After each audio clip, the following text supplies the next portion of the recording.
ये कहानी है अयोध्या से 200 किलोमीटर दूर बसे गांव रामपुर की। इसी गांव में रहता था दीना। जाड़े के दिनों की बात है। रात का समय था। पूरा गांव अंधकार में डूबा हुआ था। सभी लोग गहरी नींद में थे। तभी दीना को कुछ खटपट की आवाज सुनाई दी।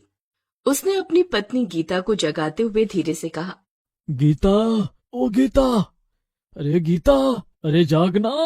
गीता हड़बड़ाकर उठ बैठी। क्या हुआ जी? इतनी रात को आप इस तरह क्यों जगा रहे हैं मुझे? अरे भाग्यवान, धीरे बोल, धीरे। क्या हुआ? मैंने बाहर खटपट की आवाज सुनी है और दो लोगों को बातें करते हुए भी सुना है। मुझे पक्का यकीन है कि वे दोनों के दोनों चोर हैं। चोर? पर चोरों को हम गरीब लोहार के यहाँ क्या मिलेगा? यहाँ खाने का अनाज तो मुश्किल से जुटता है हमारे पास। वो ये बातें कर ही रहे थे कि तभी एक बार फिर से उन दोनों को चोरों की आवाज आई। इस बार जो हमने चोरी की है, इसके बाद पूरी जिंदगी चोरी करने की जरूरत नहीं पड़ेगी। ठीक कह रहे हो भाई, बस इस मूर्ति को बेचने का इंतजाम हो जाए। अरे तुम चिंता मत करो, मैंने एक आदमी से पहले ही बात कर रखी है। वो इस मूर्ति के अच्छे खासे दाम हमें दिलवाने वाला है। अच्छे खासे दाम तो मिलने ही है। ये कोई मामूली मूर्ति थोड़ी ही है, ये तो बहुत ही खास मूर्ति है। चोरों की बात को सुनकर दीना और गीता दोनों के कान खड़े हो गए। उन्होंने अपनी झोपड़ी से झांककर बाहर देखने की कोशिश की, लेकिन उन्हें कुछ दिखा नहीं। गीता, पता नहीं इन लोगों ने क्या चुराया है ऐसा। कोई मूर्ति की बात कह रहे हैं वे दोनों, पर कौन सी मूर्ति है वो? दोनों ये बातें कर ही रहे थे कि तभी अचानक एक रोशनी सी चमकी। उस काली अंधेरी रात में ऐसा लगा कि उजाला हो गया हो। उस रोशनी में दीना और गीता ने जो देखा, उसे देखकर उनकी आंखें फटी की फटी रह गई। सुनते हो जी, ये तो भगवान की मूर्ति है, भगवान राम की। लेकिन ये मूर्ति कहाँ से चुरा लाए ये? गीता दीना से ये कही रही थी कि तभी उन चोरों में से एक ने कहा कि भाई, बस जल्दी से सुबह हो जाए और हम ये मूर्ति ठिकाने लगा दे। पता है ना कितनी मुसीबत और जान को हथेली पर रखकर हमने ये चोरी की है। हाँ भाई, पता है। इतना आसान नहीं था, इतनी सख्त सुरक्षा और सीसीटीवी के बीच से अयोध्या के राम मंदिर से रामचंद्र जी की मूर्ति चुराना। दीना ने जैसे ही सुना, उसके होश उड़ गए। भगवान रामचंद्र जी उसके आराध्य देव थे।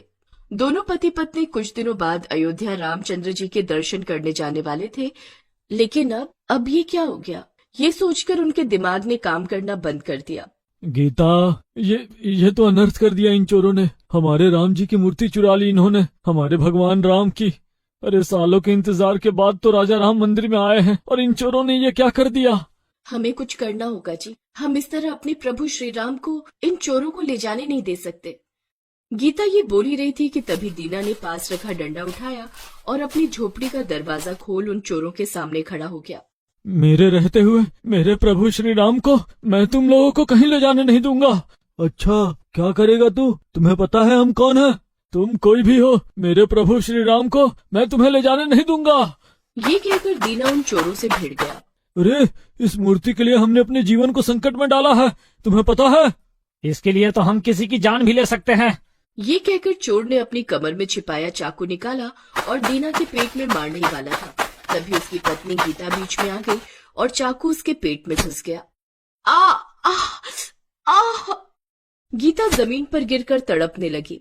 देख, जो हाल मैंने तेरी पत्नी का किया है वही तेरा कर दूंगा, इसीलिए अभी भी समय है, हमारे रास्ते से हट जा। नहीं, आप इन चोरों को छोड़ना मत छोड़ना। ये कहकर गीता ने दम तोड़ दिया। गीता, बदमाशो, मैं छोड़ूंगा नहीं, तुम लोगों को नहीं छोड़ूंगा। ये कहकर दीना फिर से उन चोरों से भिड़ गया। तभी उसने देखा कि वहां पर अचानक रोशनी हो गई है और वो मूर्ति हवा में उड़कर कुछ कहती है। दीना, मुझे इनके हाथ मत लगने देना। दीना ने जब मूर्ति के मुंह से ये सुना तो उसकी आंखें भर आई।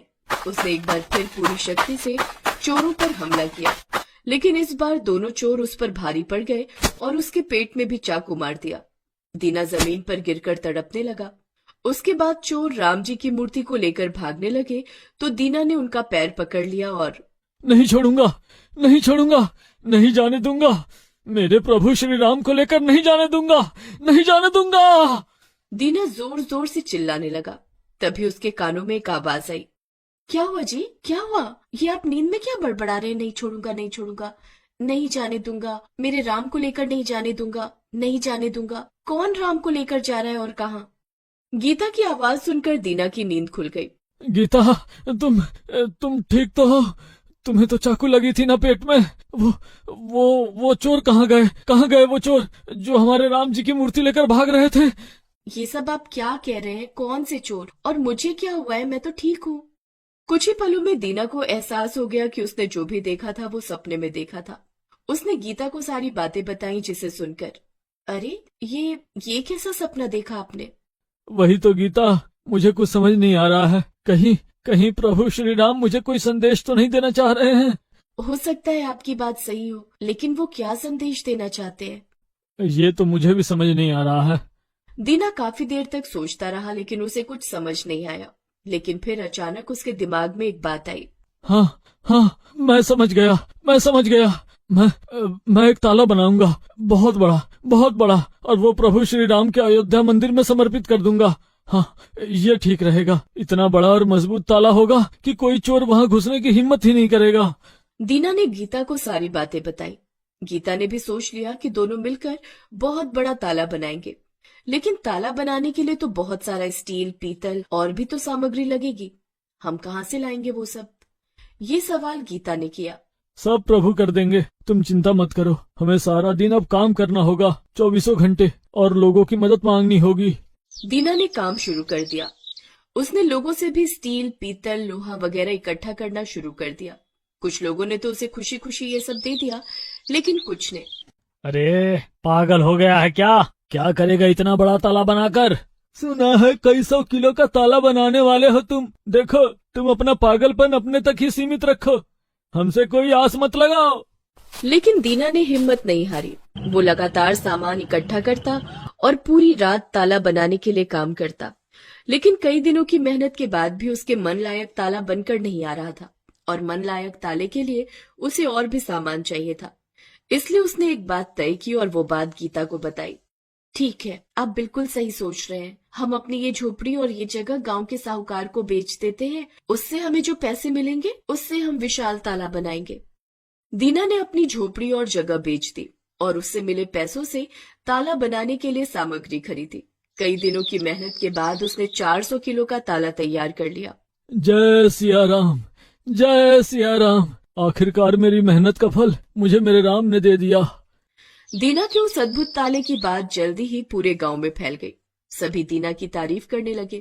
ताला तैयार करके दीना और उसकी पत्नी ताले को एक बड़ी सी बैलगाड़ी में लादकर अयोध्या की ओर चल पड़े। जिधर से भी वो ताला लेकर निकलते, लोग अपनी आंखें फाड़े उन्हें देखते। जब लोगों को ये पता लगा कि राम मंदिर के लिए बने इस ताले के लिए दीना ने अपना सब कुछ बेच दिया है, तो हाँ सरला, सही कह रही हूँ मैं, दीना ने अपना सब कुछ बेच दिया है इस ताले के लिए। तब तो ये बहुत बड़ा भक्त है हमारे राम जी का। दीना के ताले की चर्चा तो अब सबकी जुबान पर थी। पूरे भारत में उसकी बातें हो रही थी। जब वो राम मंदिर पहुंचा और अपना ताला वहां के पुजारी को अर्पित किया तो धन्य हो दीना, आज के समय में ऐसा कौन करता है कि ईश्वर के लिए अपना सब कुछ न्यौछावर कर दे। सच में तुम बहुत बड़े राम भक्त हो। मंदिर की ओर से आज के बाद तुम्हारे रहने का प्रबंध यहीं किया जाएगा। तुम यहीं रहकर प्रभु की सेवा करोगे। जब दीना का ताला भगवान राम जी के मंदिर में अर्पित किया जा रहा था तो सभी लोग भगवान राम की जय जयकार तो कर ही रहे थे, दीना की जय भी बोल रहे थे। दीना ये सब सुनकर अपने प्रभु श्री राम को देख रहा था और प्रभु श्री राम भी उसकी ओर प्रेम भरी दृष्टि से देख रहे थे। दीना की आंखों में खुशी के आंसू थे।